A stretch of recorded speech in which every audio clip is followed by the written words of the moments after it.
ಪ್ರೀತಿನಿಟ್ಟು ಮಂಕುತಿಮ್ಮನ ಕಗ್ಗವನ್ನು ಕೇಳುತ್ತಿರುವ ಕೇಳುಗರೆ ತಮಗೆಲ್ಲರಿಗೂ ನಮಸ್ಕಾರ. ಮಾನ್ಯ ಡಿವಿಜಿಯವರ ಮಂಕುತಿಮ್ಮನ ಕಗ್ಗದಿಂದ ಆಯ್ದ ಕಗ್ಗದ ಸರಳ ತಾತ್ಪರ್ಯವೇ ಜ್ಞಾನವೇ ಬೆಳಕು ಸರಣಿ ಕಾರ್ಯಕ್ರಮ 155. ನಾನು ನಿಮ್ಮೊಂದಿಗೆ ಕರುಣಾಕರ ಬಳಕೂರು. ಕಗ್ಗ ಗಾಯನದಲ್ಲಿ ವಿದ್ವಾನ್ ಸುರೇಶ್ ರಾವ್ ಅತ್ತೂರು. ಬನ್ನಿ ಕೇಳುಗರೆ, ಇಂದಿನ ಕಗ್ಗ ಮಾಲಿಕೆಯಲ್ಲಿ ಮಾನ್ಯ ಡಿವಿಜಿಯವರ ಕಗ್ಗವನ್ನು ಕೇಳಿ ಬರೋಣ.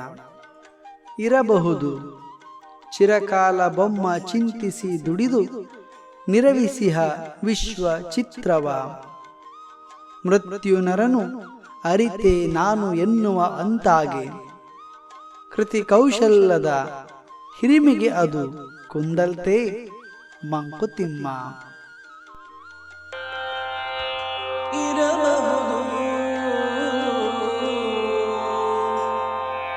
ಚಿರಕಾಲ ಬೊಮ್ಮ ಚಿಂತಿಸಿ ದುಡಿದು ನಿರವಿಸಿಹ ವಿಶ್ವ ಚಿತ್ರವ,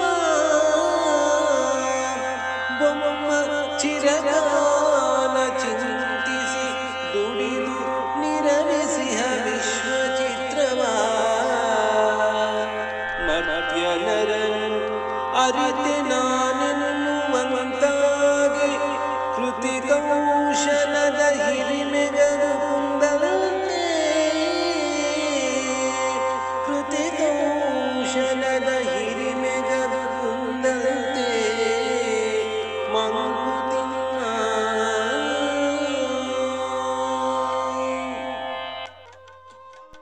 ಬಂಧುಗಳೇ, ಮಾನ್ಯ ಡಿವಿಜಿ ಅವರು ಈ ಕಗ್ಗದಲ್ಲಿ ಪರಮಾತ್ಮನ ಸೃಷ್ಟಿ ಕಾರ್ಯದ ಬಗ್ಗೆ ವಿಡಂಬನಾತ್ಮಕವಾಗಿ ಪ್ರಶ್ನೆಯನ್ನ ಮಾಡುವುದನ್ನು ನಾವಿಲ್ಲಿ ಕಾಣಬಹುದು. ಭಗವಂತನು ಈ ಜಗತ್ತನ್ನ ಸೃಷ್ಟಿಸುವ ಮುನ್ನ ಹಲವು ಬಗೆಯಲ್ಲಿ ಆಲೋಚಿಸಿದ್ದಾನೆ. ಹಾಗಾಗಿಯೇ ಈ ಜಗತ್ತಿನಲ್ಲಿ ಒಂದಿಷ್ಟು ಪರಿಪೂರ್ಣತೆಯನ್ನ, ಇನ್ನೊಂದಿಷ್ಟನ್ನ ಅಪರಿಪೂರ್ಣತೆಯನ್ನ ಎರಡನ್ನೂ ಕೂಡ ಜೊತೆಯಾಗಿಸಿ ಸರಿದೂಗಿಸುವ ಮೂಲಕ ಈ ಜಗತ್ತನ್ನ ಸೃಷ್ಟಿ ಮಾಡಿರುವುದನ್ನು ಕಾಣಬಹುದು. ಕಾಲಕಾಲಕ್ಕೆ ಎಲ್ಲವನ್ನ ಸರಿದೂಗಿಸುತ್ತಾ ಪ್ರಕೃತಿಗೆ ಏನು ಬೇಕೋ ಅವುಗಳನ್ನು ಒದಗಿಸುತ್ತಾ ತನ್ನ ಕುಶಲತೆಯನ್ನ ಇಲ್ಲಿ ಮೆರೆಯುವುದನ್ನು ನಾವು ಕಾಣಬಹುದು. ಹಾಗಾಗಿ ಇಲ್ಲಿರುವ ವಿಶೇಷತೆ, ಭಗವಂತನ ಸೃಷ್ಟಿಯ ಜಾಣ್ಮೆಯನ್ನ ವರ್ಣನೆ ಮಾಡಲು ನಮ್ಮಿಂದ ಅದು ಅಸಾಧ್ಯವೇ ಸರಿ. ಈ ಭೂಮಿಯ ಮೇಲೆ ಏನುಂಟು ಏನಿಲ್ಲ ಹೇಳಿ, ಎಲ್ಲವನ್ನೂ ಕೂಡ ಆತ ರಹಸ್ಯವಾಗಿ ಅಡಗಿಸಿಟ್ಟಿದ್ದಾನೆ.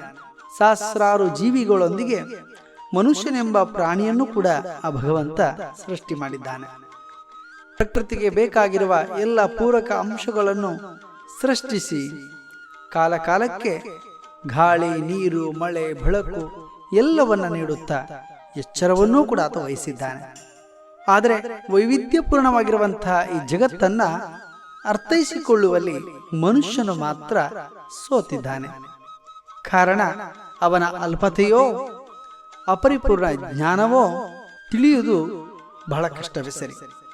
ಆದರೆ ಜಗತ್ತನ್ನು ಅಥವಾ ಸೃಷ್ಟಿಯನ್ನು ನಾನು ಅರ್ಥೈಸಿಕೊಂಡಿದ್ದೇನೆ ಎನ್ನುವಾಗಲೇ ಈ ಲೋಕದ ಯಾತ್ರೆಯನ್ನು ಆತ ಮುಗಿಸ್ತಾನೆ, ಅಂದರೆ ಮರಣವನ್ನು ಹೊಂದುತ್ತಾನೆ. ಭಗವಂತನು ಪ್ರಕೃತಿಯ ಶಕ್ತಿ ಅಥವಾ ಸೃಷ್ಟಿಯ ವೈವಿಧ್ಯತೆಯು ಮನುಷ್ಯನಿಗೆ ಅರ್ಥವಾಗಬಾರದು ಎಂಬ ನೆಲೆಯಲ್ಲಿ ಇದನ್ನ ಸೃಷ್ಟಿಸಿದ್ದಾನೆಯೇ ಎಂಬ ಪ್ರಶ್ನೆಯೂ ಕೂಡ ನಮ್ಮನ್ನ ಕಾಡ್ತದೆ. ಅಂತಃಶಕ್ತಿ ಅಥವಾ ಜ್ಞಾನ ಇರುವವರು ಮಾತ್ರ ಇದನ್ನ ತಿಳಿಯುವ ಪ್ರಯತ್ನವನ್ನ ಈ ಭೂಮಿಯ ಮೇಲೆ ಮಾಡಿದ್ದನ್ನು ಕೂಡ ನಾವು ಅಲ್ಲಗಳೆಯುವಂತಿಲ್ಲ. ಆದರೆ ಇವರಿಗೂ ಕೂಡ ಸಂಪೂರ್ಣವಾಗಿ ಅದು ದೊರಕಲಿಲ್ಲ ಎನ್ನುವುದು ಕೂಡ ಅಷ್ಟೇ ಸತ್ಯ. ಪ್ರಕೃತಿಯ ರಹಸ್ಯವನ್ನ ಸಂಪೂರ್ಣವಾಗಿ ತಿಳಿಯುವ ಶಕ್ತಿಯನ್ನು ಭಗವಂತ ನಮಗೆ ನೀಡಿಲ್ಲ. ಸೃಷ್ಟಿಯ ಮುಂದೆ ನಾವೆಲ್ಲರೂ ನಗಣ್ಯರು. ಹಾಗಾಗಿ ಭಗವಂತನಿಗೆ ಶರಣಾಗಿ ದಕ್ಕಿರುವ ಬಾಳ್ವೆಯನ್ನ ಸುಂದರವಾಗಿ ಆನಂದಿಸೋಣ. ಆ ಮೂಲಕವೇ ಬದುಕಿಗೊಂದು ಅರ್ಥವನ್ನ ಕಲ್ಪಿಸೋಣ. ಬಂಧುಗಳೇ, ನಾಳೆ ಇನ್ನೊಂದು ಕಗ್ಗದೊಂದಿಗೆ ಬರುತ್ತೇವೆ. ಅಲ್ಲಿಯವರೆಗೆ ನಮಸ್ಕಾರ, ಶುಭ ದಿನ.